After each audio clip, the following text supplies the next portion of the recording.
unequipped infantry fighting vehicles. Some of them are missing turrets and engines, while others have parts of the armored hull. According to military experts, the Federation has about half of the armored vehicles that it had before the start of Russia's full-scale invasion of Ukraine. They cannot send half of the remaining ones to the front. In order to repair one damaged vehicle, another one has to be dismantled for spare parts. The cannibalization continues to accelerate, but Russia already has very little of certain types of equipment left in the stockpiles. Almost everything suitable for this purpose has already been dismantled for spare parts. In particular, according to calculations, Russia had about 22% of the pre-war number of MTLB's armored fighting vehicles in storage at the beginning of summer. Now their number has dropped to 14% of the pre-war stockpile. There are 33% left of the armored vehicles at bases compared to before the full-scale invasion of Ukraine, OSINT analyst from a Radio Liberty publication.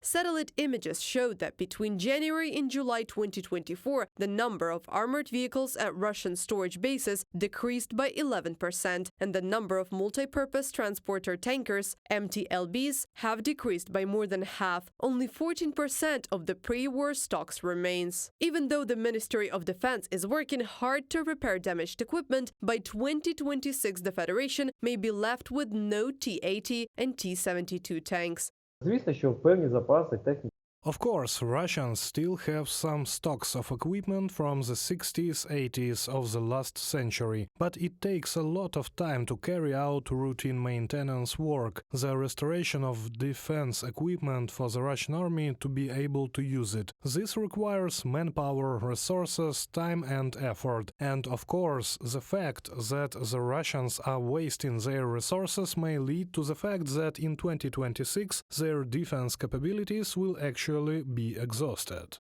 Now, Putin is looking for any opportunity to get the necessary weapons for the Russian army. For this purpose, Russia is expanding military cooperation with North Korea and Iran.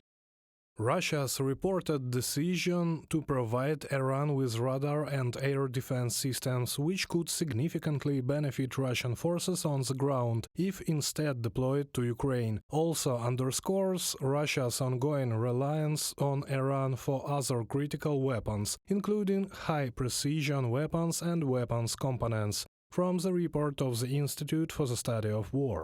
Arms experts, which used to bring considerable income to the Russian budget, are also in trouble. According to a calculation by Stockholm International Peace Research Institute, Russia has lost more than half of its arms experts in 2019-2023 compared to the previous period. The country's largest major military technical exhibition, Army 2023, also ended in failure. The amount of foreign contracts signed by the state export agency was more than 3 times lower than before the war. Reported by Anastasia Tarnavska, Yulia Granovska, UATV News.